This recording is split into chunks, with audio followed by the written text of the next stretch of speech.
반갑습니다. 11월 26일 화요일 큐티 스케치 시간입니다. 오늘 본문은 요한계시록 15장 1절로 8절까지의 말씀입니다. 오늘 본문에 이렇게 시작합니다. 또 하늘에 크고 이상한 다른 이적을 보매 일곱 천사가 일곱 재앙을 가졌으니 곧 마지막 재앙이라. 하나님의 진노가 이것으로 마치리로다. 일곱 인의 심판, 일곱 나팔 심판, 그 다음에 이제 마지막 일곱 대접 심판입니다. 앞에 두 가지의 재앙은 회개할 기회가 있었어요. 그런 어려움을 당하면서 또 실제로 하나님께서 허락하시는 범위 내에 사단과 이제 붉은 용이나 짐승들 이런 것으로 이제 표현한 이 박해를, 이 심판을 또 경험하면서 회개하는 사람들이 있을 수 있고 있었다는 것이죠. 회개의 기회가 주어졌는데 이제는 마지막이라는 것이요. 이것은 최종 심판이라는 것입니다. 그런 면에서 마지막 심판이 되겠고요. 1절 하나님의 진노가 이것으로 마치겠다 말씀하신 뒤에 곧바로 찬양이 나옵니다. 이 하나님을 하나님으로 그대로 표현하는 어떤 신앙의 고백이기도 하죠. 2절 또 내가 보니 불이 섞인 유리바다 같은 것이 있고 짐승과 그의 우상과 그의 이름의 수를 이기고 벗어난 자들이 유리바다에 서서 하나님의 검은 고를 가지고 하나님의 종 모세의 노래 어린 양의 노래를 불러 이르되 불이 섞인 유리바다 같은 것 그리고 그의 우상과 그의 이름의 수를 이기고 벗어난 자들 유리바다에 서서 하나님의 검은 고를 가지고 찬양을 한다. 승리의 노래를 부른다는 것입니다. 하나님의 종 모세의 노래 출애굽을 하고 홍해를 건넜을 때에 하나님의 위대하심을 말과 적군을 물리치신 하나님 구원주 하나님을 찬양했던 그 찬양과 승리의 노래 그리고 어린 양의 노래 어린 양으로 승리했잖아요. 어린 양의 피로 이 모세 시대에도 어린 양 유월절의 피로 그들이 구원을 받았고 또 승리를 얻었지요. 그 어린 양 죽임당하신 어린 양의 노래 승리의 노래를 말하는 것입니다. 기쁨의 노래, 감사의 노래, 구원의 노래. 그런데 이제 모세의 노래와 연관을 하죠. 어린 양의 노래. 그리고 유리바다가 나옵니다. 어떤 학자는 유리바다, 마치 홍해 바다를 연상하는 그 바다에 서서 구원받은 백성이 그 바다에 서서 승리하신 주님을 찬양합니다. 근데 그 찬양의 내용이 어떤 면에서는 신구약을 살아온 우리 모두에게 하나님에 대한 계시를 알고 깨달은 자들이 할 수 있는 최고의 노래입니다.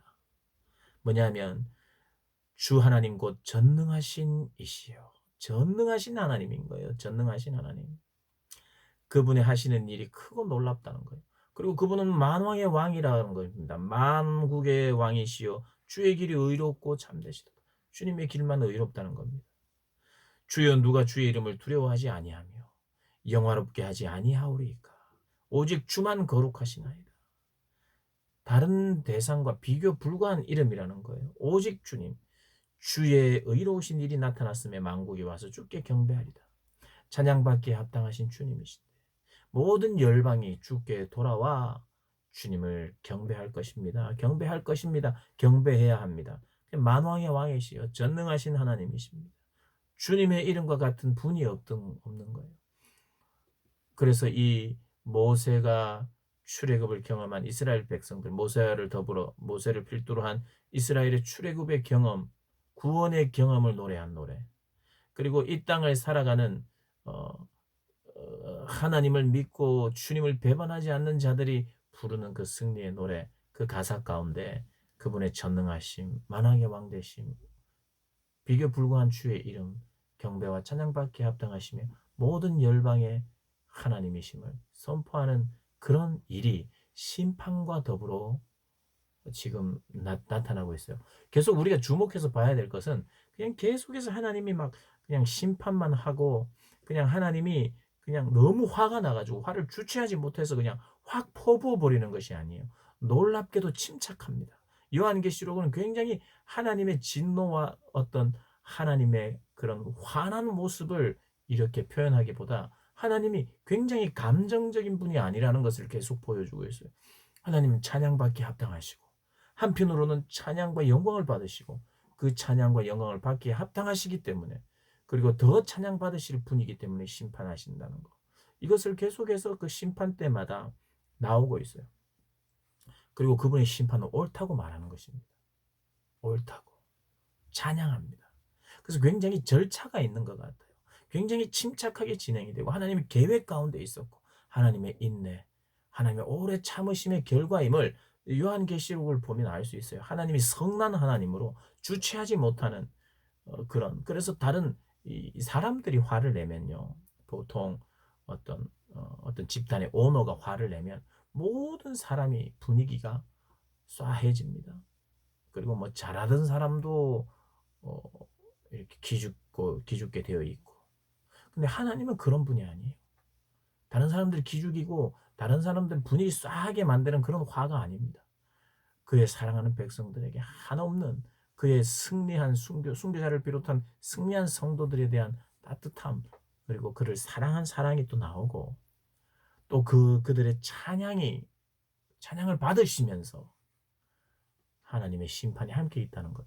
이건 좀 굉장한 그림입니다.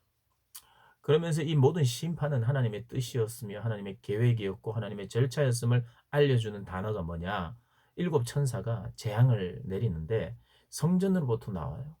그리고 빛난 세마포 옷을 입고 가슴에 금띠를 띠고 있는 네 생물 중에 하나가 또 그 천사들에게 일곱 대접 대접 일곱을 그 일곱 천사에게 준다. 이게 뭐냐 하면 이 성전은 언제나 하나님이 계신 곳이죠. 하나님의 임재예요. 하나님으로부터 시작됐다는 거예요. 이 모든 명령은 그리고 어, 그분의 뜻이 여기 있다는 거예요. 그분의 주권대로 성전이 열리고 성전으로부터 나온 이 하나님의 결정, 하나님의 뜻이라는 겁니다. 그냥 화가 나서 화내시는 하나님이 아니라 구원을 위한 하나님의 심판과 어제도 말씀드렸습니다마는 하나님 나라의 완성은 심판을 통해서 있다는 것 다시 한번 기억하면서 심판하시는 중에도 우리는 주의 이름을 찬양할 수밖에 없는 찬양받기에 합당하신 하나님이심을 우리가 기억하면서 이 그림이 좀 연결은 안 될 거예요. 그러나 지금 요한계시록은 그것을 연결하고 있어요. 우리에게 그렇게 보라는 것입니다. 그런 재앙에 피비린내 나는 그런 가슴 아픔이 있지만 동시에 그 하나님이 옳고 의로우심을 찬양하고 그분은 열방의 하나님이시고 돌아오게 하시는 하나님, 구원의 하나님이심을 찬양하면서 심판하고 있다는 것. 우리가 반드시 기억하고 오늘을 살아내야 할 것입니다. 오늘도 그렇게 승리하시는 우리 모든 분들 되시길 주님의 이름으로 축복합니다.